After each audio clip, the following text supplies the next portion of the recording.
Hi everybody, welcome back to another episode of GLAM/LAMA. Today I have Mubashara Akhtar here, who's going to present us two papers. As a brief introduction, she's a first-year PhD at King's, and her topic of research is multimodal approaches to fact-checking. She's very interested in knowledge graphs and NLP in general, and actually one of her main motivations is the complexity of human language and how we can parse language in our brain. I'm sure a lot of us here share the same motivation as well. So she's obviously going to introduce herself a bit more and talk about the papers a bit more. So I'll pass it over to her. So whenever you're ready, please share your screen and take it away. Thanks for the introduction. Then I will share my screen. Okay, now I should be able to see it, right? Yeah. Okay, great. So hi everyone. I'm presenting today two papers. One of them is called Climbing Towards NLU on Meaning, Form and Understanding in the Age of Data. And the second one is How Can we Accelerate Progress Towards Human-like Linguistic Generalization. Both of them published at ACL 2020. And I think they fit very well the discussions we had in the week before the presentation, the OpenAI paper and the benchmark from last time. So I'm looking forward to the discussion. And as we're a short round, I think it's also fine that you can just ask questions in between or share your thoughts if you want to add up something. So that's fine. That's completely fine for me. Okay. Nihir already introduced myself. So I'm a PhD student at King's, doing my PhD in multimodal fact-checking. So basically that's integrating further modalities like tables, knowledge graphs, etc. to the problem of fact-checking. And I'm also interested in graph-based approaches to machine learning. And I'm a coffee person. I'm living in Vienna, so the English tea is not yet my favorite, but let's see.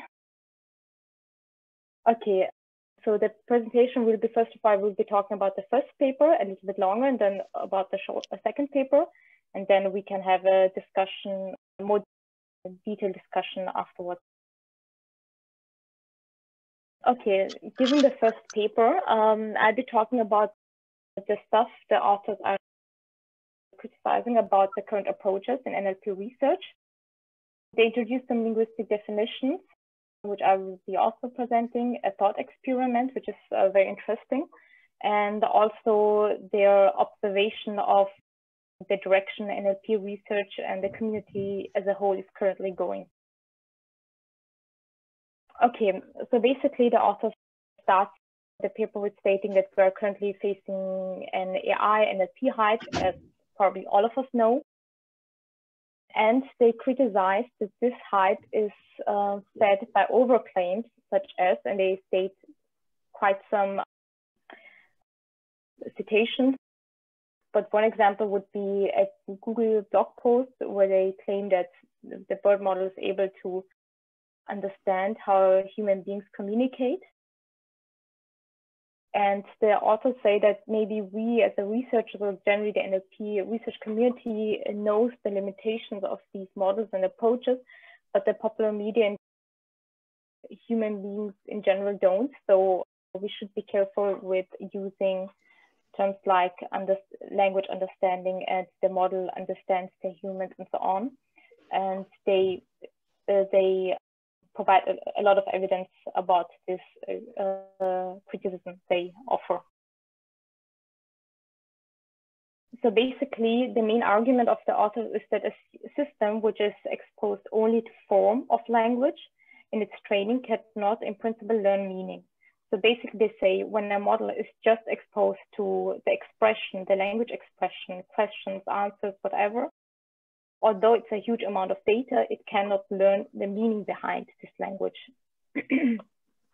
And they also say that when researchers are talking about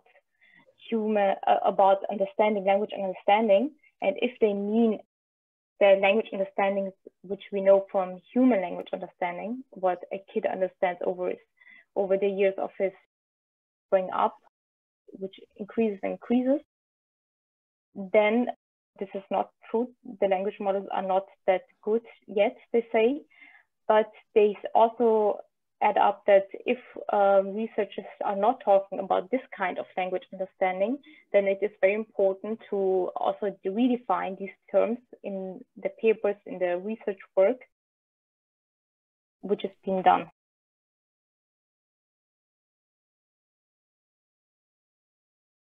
Before proceeding with this criticism of theirs and why these language models are not that good at language understanding as it is sometimes claimed, they first of all explain some expressions and give some definitions, which is, I think, very important for also someone who does not have a linguistic background, like, for example, myself. I have a computer science background and started doing NLP research to also deal with linguistic literature a little bit. So basically they explain the terms form or expression, meaning and intent. And this is very good summarized in the sentence which they state. So basically I will also explain this given the example, this picture. So basically in the sentence here, they explain all of these terms by saying that in a conversation between a speaker and a listener, the speaker has a certain communicative intent, that the person who is speaking has an intent why this person is saying something, and chooses an expression with a standing meaning. So basically a person communicating its intent chooses an expression to communicate a certain meaning, and which is fit to express the intent in the very current communicative situation. So basically what the meaning of the expression is fit to the situation, because an expression can have different meanings depending on the different situations it is being used. And then they say, which is also important here to mention, that it is actually the task of the listener, of the active listener, then to reconstruct S, which is the meaning, and to use their own knowledge in a communicative situation, as well as the hypothesis about the speaker's state of mind and intention in an attempt to deduce the intent. So basically what that means. So in this example, we see that a person which says, call me a cab, has a certain intent. He wants to get a taxi to drive somewhere. So basically he wants a person to call the taxi company and get him a taxi for driving.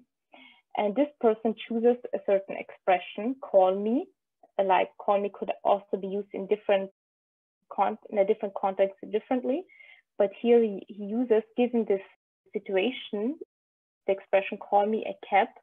And it is then the task of the listener to understand the context.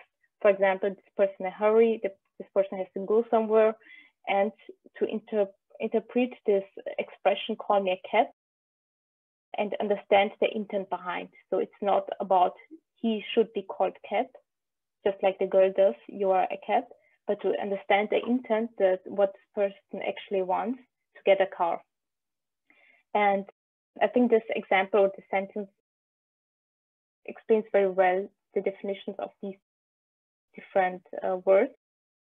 But in the paper, if you would like to have a more concrete look, it is also explained in much detail, each of these expressions.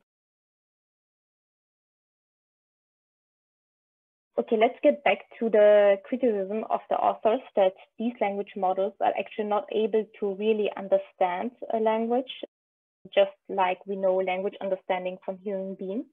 And they explain this by giving a thought experiment. I've got these images from the presentation of the speakers at ACL, which is also very interesting presentation. Here you can also see the link. Therefore, so basically they introduce a thought experiment. They say that two persons A and B, stranded on two separate islands. There's a person A and a person B. And while being on that island, they recognize that it is possible for them to communicate with each other using an underwater cable. So basically, they start communicating with each other using an underwater cable, and they don't know that there is a hyper-intelligent deep sea octopus, which you can see here on the picture, which is listening to them. So basically, they are just communicating with each other, and the octopus is listening and observing the conversation and learning from the conversation how they respond to each other.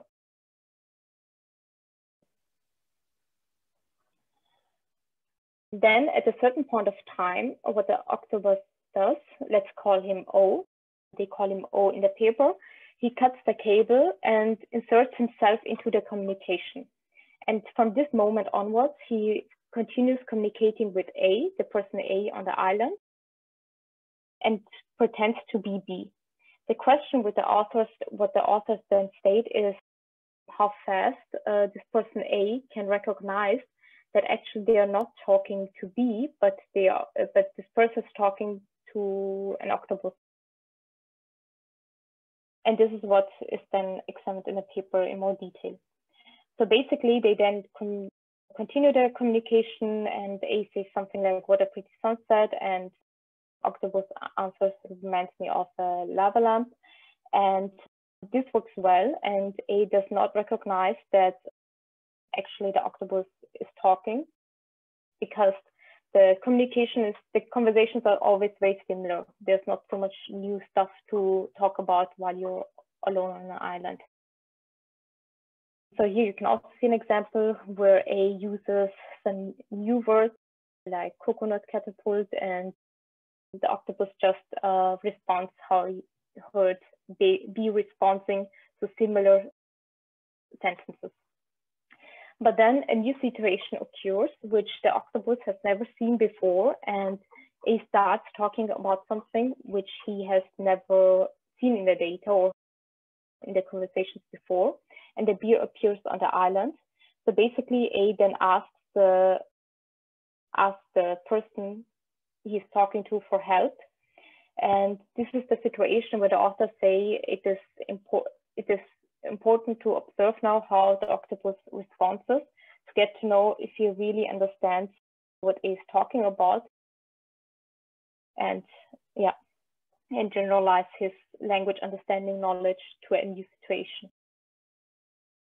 So basically, you can see what the octopus responses to the question of A. All I have is a stick. What can I do? What do I do in order to protect myself from the deer? And what the octopus response is, you're not going to get away with this.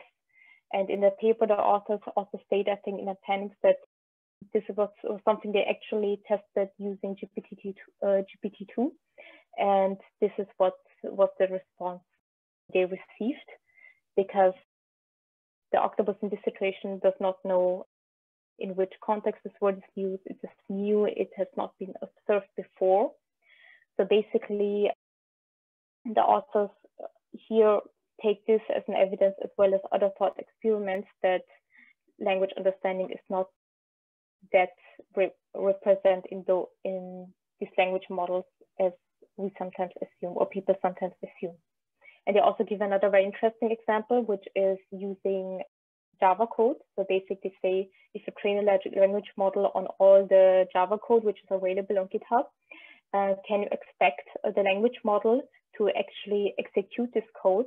Because the language model has only seen all the inputs of the code and the output, let's say the unit tests, etc., but has never seen or observed how actually code is executed or interpreted by a Java virtual machine. So this is also an interesting example they give. Okay, basically, they then also continue in this paper to discuss what that meaning is actually used. So this is, here they also discuss a counter argument, which they say people often give back to this kind of criticism, is that actual language acquisition, as it is done by human children, also happens by listening to other people who are talking. And this is something the authors criticize and say that's not the case, because there is evidence, and they also state some literature from linguistics, that human children don't learn, for example, languages based on only watching TV or listening to radio, for example. But what kids actually need is interaction or joint attention with a caregiver with a person who introduces them to something, a certain object, for example.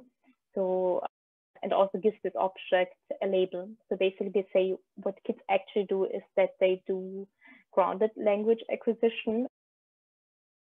And this is why it works. And for example, they also state an experiment which has been done with Dutch children watching German TV and seeing that they didn't learn the language. But on the other side, children being exposed to Mandarin, for example, only for a very short amount of time, but in learning this language with a certain person and picking up words. Yeah, so basically the conclusion they give with all these examples is that language acquisition or language understanding is grounded in real world. That's also the point where the authors call and argument that also for NLP research, additional modalities should and must be used for language grounding. And for example, by introducing more data sets which have multiple modalities and allow language grounding language, although it's not maybe specifically related to the task. For example, we see a lot of multimodal tasks, visual question answering, etc. But they also state that it's grounding language is also useful if the task by itself is not depending on the grounded modalities. Okay, and my last slide for this first paper. So basically, what the author actually want to say, and you can also see in the title of the paper, is that the NLP research community should shift towards climbing the right hill, they call it.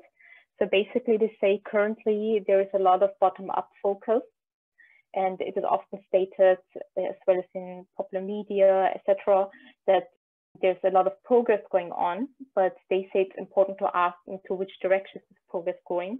Can we say we are making a lot of progress only because we are training models with more and more data and they are better at understanding statistical patterns in language data?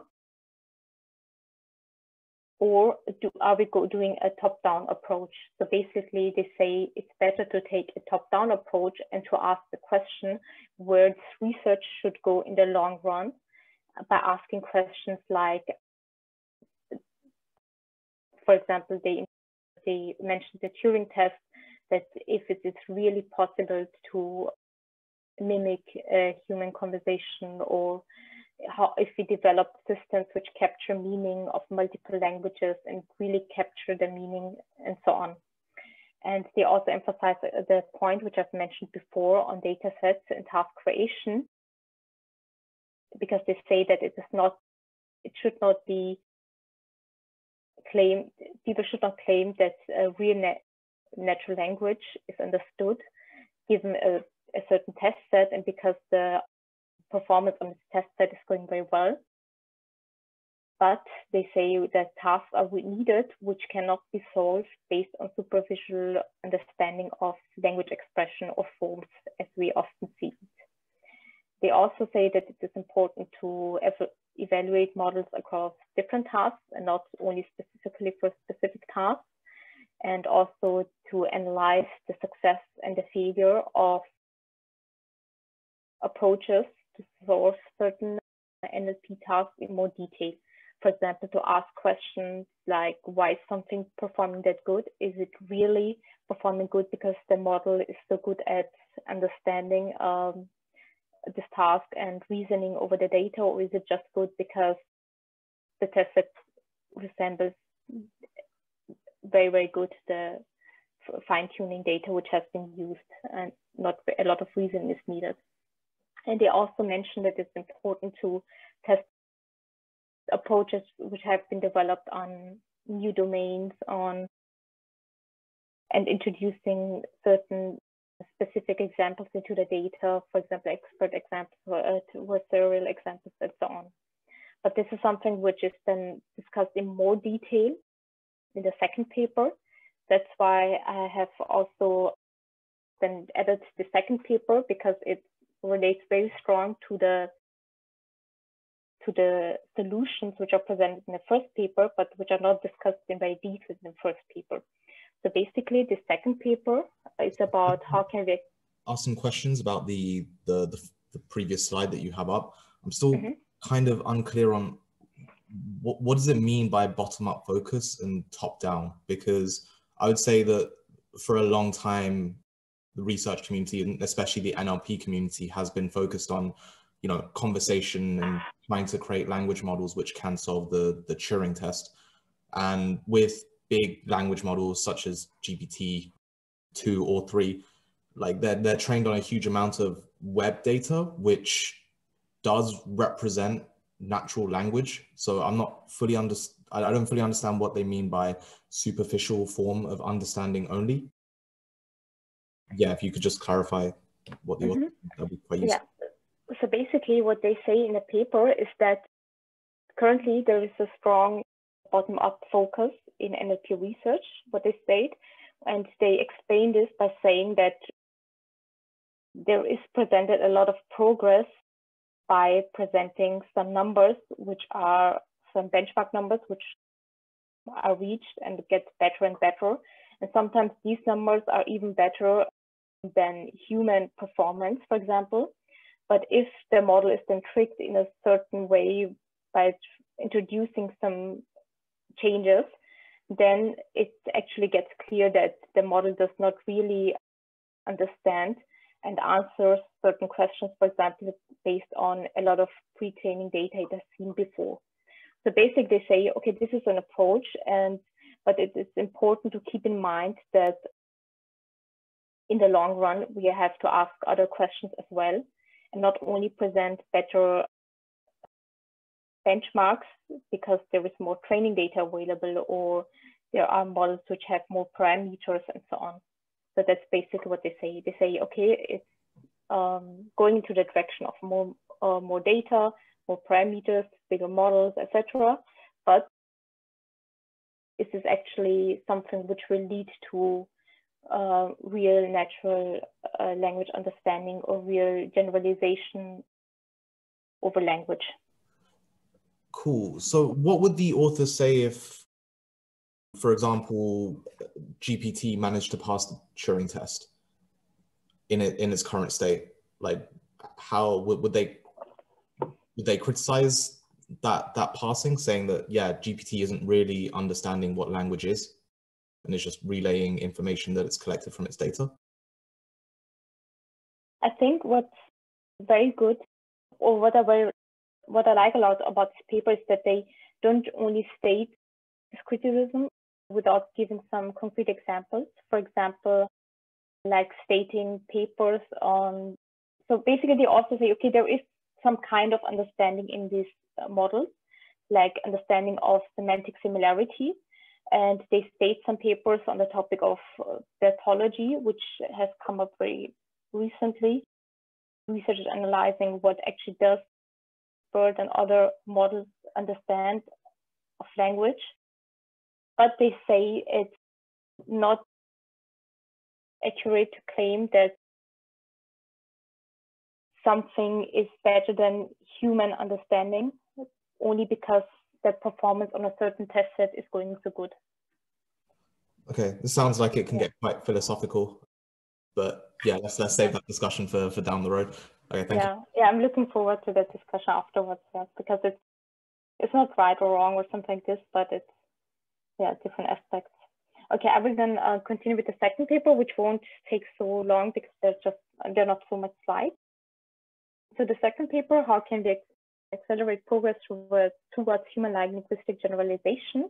It deals with the same or very related topic, but actually gets more deeper into the topic and proposes also some solutions how to create benchmarks and evaluation settings, etc. So basically, the main argument of this author of this paper is that currently NLP research the progress in NLP research is measured by a so-called paid evaluation paradigm. PAID, which stands for pre-training agnostic identically distributed. I will also explain in more detail what they mean by that, but just very broadly. They say that for a lot of tasks, there is a certain model, pre-trained model, which has been pre-trained on a lot of data for very, very superficial objectives like predicting the next sentence or filling some blanks of different length. And then this model is fine-tuned on a classification task, as we know, and then it is evaluated on a test set which comes from the same distribution as the fine-tuning data which has been chosen before. And this author also states that this works well because the models can capture very well fine-grained properties, statistical properties of the training set, so certain patterns which occur in the data, which has been shown to the model during fine-tuning. So this is also actually the same or very same criticism as the paper before. So basically the authors say that, let's explain in more detail what they mean by pre-training agnostic evaluation system. So they say, just as explained before, that deep learning models have performed better and better on given some benchmarks for supervised classification tasks specifically. And they say that the usual process like that there is a neural model, like for example, a transformer, which has been trained on an objective and then fine-tuned on a specific task. And that we often see better performing models, which are being trained on more and more data.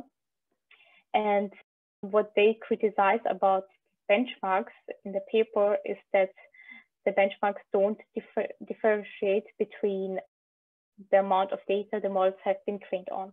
So basically, they give an example: BERT has been trained on 3.3 billion words, Bertha on 28 billion words, and T5 approximately on 130 billion words. And basically, in the ranking, the benchmarks, it does not take into consideration how much data has been used by all these models.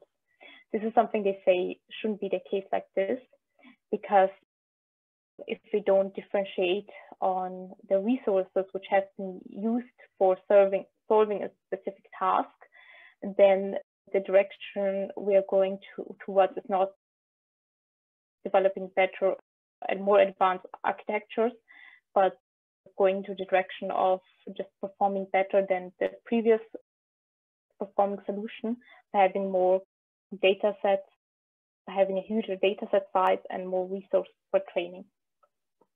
So this is how they explain the paper, this pre-training agnostic evaluation. So it's the evaluation of the model is very dependent on the pre-training and the data amount or the resource amount available to the people who worked on this problem. And the second part of the evaluation paradigm they describe, which is currently being used, they say, is the ID stands for independently distributed, I think. Just one second. Yeah, identically distributed.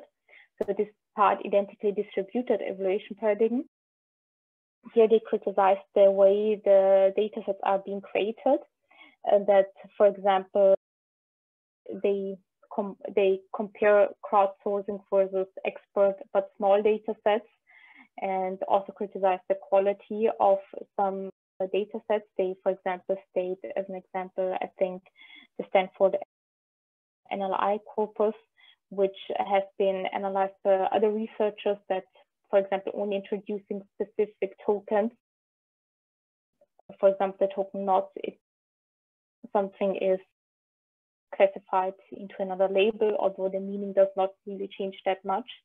Or also they cite some papers which analyze the multi-genre NLI corpus, where the labels of the classification predicted are changed only because the word order of the words of the sentences used for the predictions are changing. And yeah, so basically they say this is having a certain amount of data and then the splitting randomly into test training may be useful and understandable from a machine learning perspective. But the author of this paper also states that when we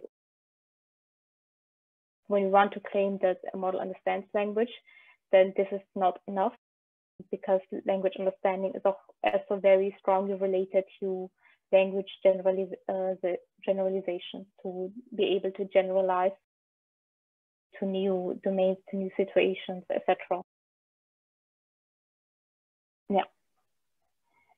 So basically, then they also write a little bit about human-like generalization. And this is what is claimed in the paper, that the goal should be going towards human-like language generalization, but the current approaches are going into a direction which is orthogonal to human-like language generalization, they say. And they also take as an example the language acquisition by human children, and for example state that when we compare how much data is shown to widely used language models, which are billions of words, and that a normal human person who reaches adult life has till that time observed maybe 100 million words, they say, that this is quite a difference. And they also propose that maybe it's better to train models on less data, to develop architectures which are able to reason or which are able to do the task well based on a limited amount of data, to make sure that it's good in generalization. So basically that's what they recommend, that the direction should be going towards human-like language generalization and not towards having more and more data for training. And they also state an example of an experiment from a professor at MIT whose baby has, the environment of his baby has been recorded over the course of 50 months till the baby was 2 years old. So from the time of 9 months till 24 months, the environment was recorded, and it was observed that during this time, the baby was exposed to 8 billion words already at that young age over this time. Yeah. So basically, was exposed to so many words in that short period of time. Isn't that similar to the amount of data that these language models are exposed to? He says that, so actually in this paper they state that it was exposed to, the baby was exposed to 8 million words, and at the age of 2 years or maybe 3 years, etc., children are already very good at generalizing or doing inductive bias by taking what they already know and applying it to new situations, etc. But they claim that this is something which does not work so well in language models, although they have observed not 8 million words, but billions of words. Yeah. Okay, sorry, I heard billions instead of millions, but okay, sure. Yeah, 8 million, not 8 billion. Okay, then after all this criticism, they also propose a parallel evaluation ecosystem. So they don't only say, okay, that doesn't work well, but they propose some steps to be taken for future development of evaluation benchmarks, etc.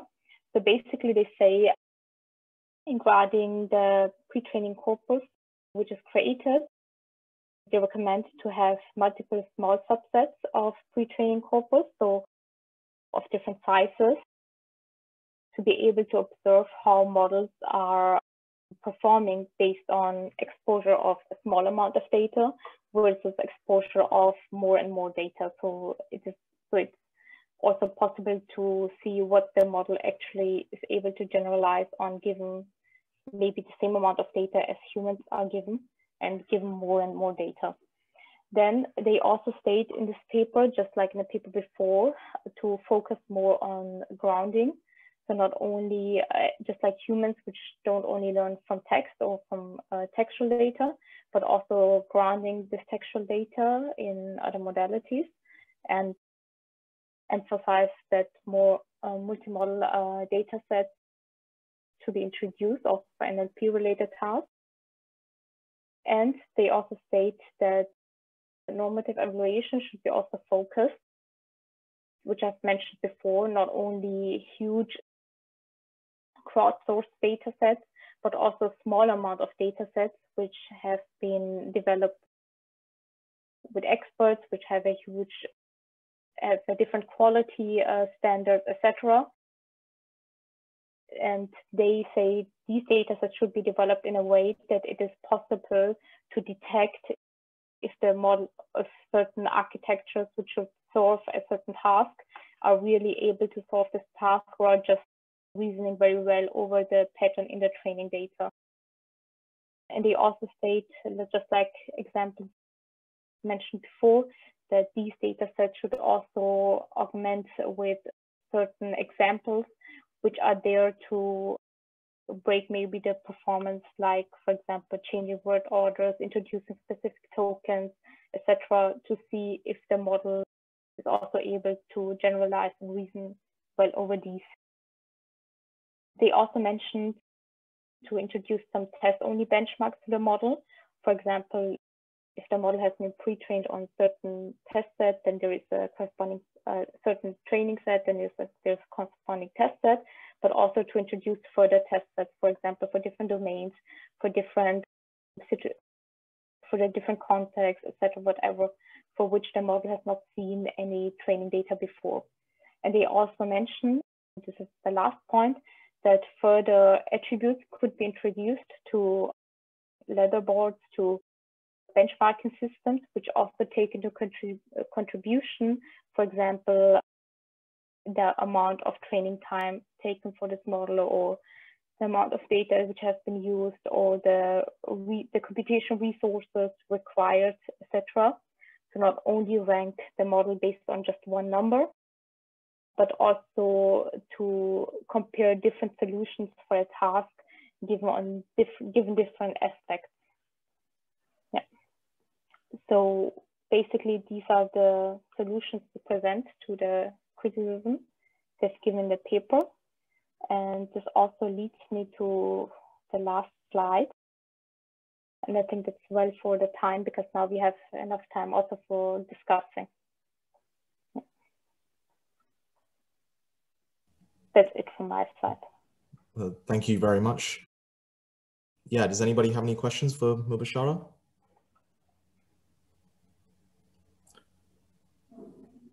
Or maybe just want to share something. It's also fine. You can also say that you don't agree with all that, what they say, or what's your opinion about it. I was going to say that I think, like, especially with the second paper, their criticism seems a bit unfair. They don't really acknowledge, like, it's like they're saying that there are advantages to how humans learn language, which these language models don't currently have, which is true. But they don't seem to acknowledge that these language models also have advantages that the humans don't have, right? Like, how long did it take a child to learn to gather 8 million words? You know, close to 2 years, for example. Whereas with a language model, they can probably receive 8 million words in under a day. And with when you're asking a 2-year-old child who has some, who has some understanding of the generalization of language, but they can't efficiently, or they can't solve tasks as efficiently as a language model might be able to do either. Mm-hmm. So I think that's a very valid point you mentioned. I think it's important to go maybe in both directions. So what the authors propose align with a lot of points with them and understand it and acknowledge it. But I'm also, so given efficiency reasons, the other direction is also important. And we cannot say, okay, let's stop all this and just do this kind of work. But yeah, I think it's good to consider both of that. Yeah, and I think they also don't, or they gloss over the point that, like, humans, even adult humans, like, we're still online learners who constantly receive language data input. Like, so occasionally I hear words which I might not have heard before, or hear words in different contexts than I've heard these before. So yeah, we're still, it's not like our language generalization stops after a certain point. Like we're still constantly learning and constantly receiving inputs as well. So, you know, over a lifetime, we're similar to how, you know, a large language model would be trained on multiple different web pages, which, you know, they're going to see the majority of things that they're going to see, they would have seen before in a similar kind of context. But there's a couple of things that they might not have seen, and you know, these things that they've only seen rarely would be very important.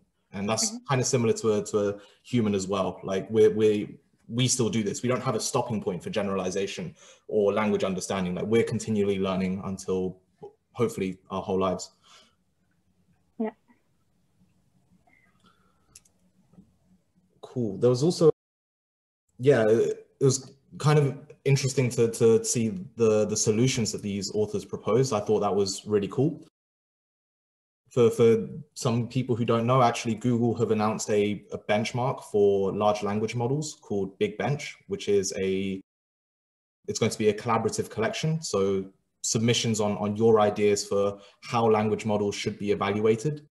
You know, you can open a pull request on the Big Bench repository. And yeah, hopefully we can see some of these metrics regarding the actual, you know, size of how much data these language models were trained on, for example, could be coming in, because I think that's definitely important. You know, we should definitely be optimizing more towards building models which can perform as effectively as BERT or Roberta, for example, but with a lot less training data.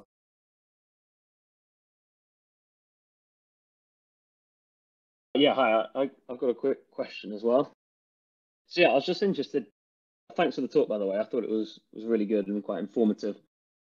I was just wondering how this has sort of influenced your research and how you're taking these ideas on board. And yeah, I guess a little bit about what you're looking into. Yeah, after reading these kind of papers, I also started reading more on NLP research, which uses visual grounding. So because I think that's very interesting. I'm thinking a lot of how I can incorporate it into my own research, but still haven't found a way where I can say, okay, it works very well.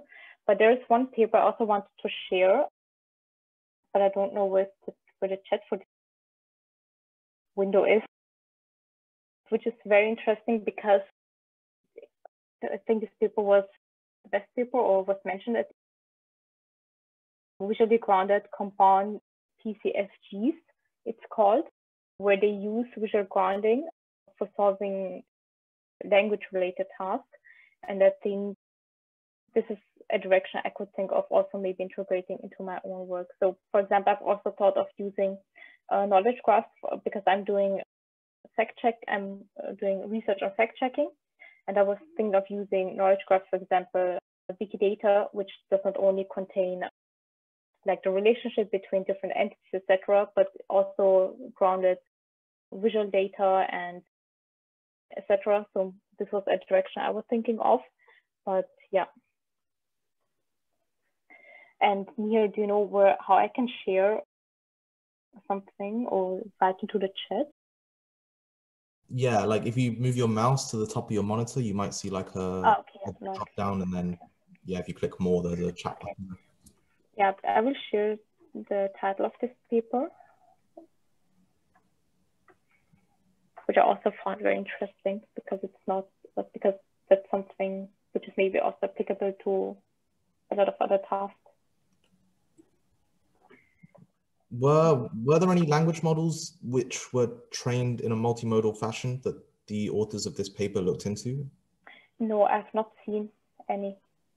Okay. No. They didn't mention it at all. They just mentioned multimodal data sets, but not any multimodal language models. Yeah. Mm-hmm.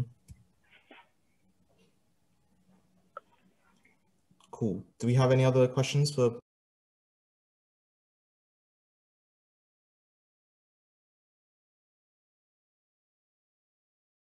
No, I guess not.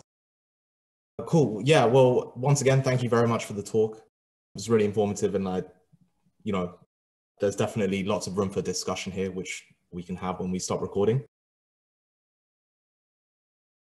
Yeah, guys, so next week we're going to have our first live presentation. This will be open to the public, and we actually have Björn Schuller, the owner of GLAM, to come in and give this talk. He's very kindly volunteered to do so. How this will work is everybody who is in the GLAM/LAMA group, you guys will be joining in on the Zoom like normal. Nothing will really change for you guys. And I'll be live streaming my screen which will be posted on like a YouTube live stream or something like that. And any Q&As will, obviously I can relay to Björn or the next authors in general who perform live presentations. Cool. So yeah, I guess if there are no more questions, I can stop recording.